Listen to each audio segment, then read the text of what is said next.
বিবি পায়রা পায়রা, বিবি পায়রা পায়রা, বিবি পায়রা পায়রা, বিবি ও মামা, দেখো না আমার চুলটা হিরোর মতো লাগছে না? হ্যাঁ তো, তবে বাবান চুলটা আরেকটু কাটিয়ে নিয়ে আসি চল, তাহলে পারফেক্ট হিরো লাগবে। ও মা শোনো, তুমি দোকানদারকে বলবে আমাকে যেন হিরোর মতো চুল কাটিয়ে দেয়, পুরো যেন শাহরুখ খানের মতো দেখতে লাগে। ও মা বলো না, বলবে তো? বলবে না তো? উফ, চুপ কেন করে রয়েছো, কথা কেন বলছো না? হ্যাঁ হ্যাঁ রে বাবা, দোকানদারকে বলবো তোকে শাহরুখ খানের মতনই চুল কাটিয়ে দেবে। ওকে।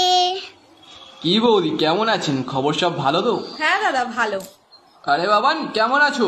হ্যাঁ ভালো আছি, তবে আমার কিন্তু হিরোর মতো চুল কেটে দিতে হবে। তুমি পারবে তো? আগে বলো, নয়তো তোমার কাছে কাটবো না। সব রকম কাটতে পারি আমি, তুমি এখানে এসে বসো।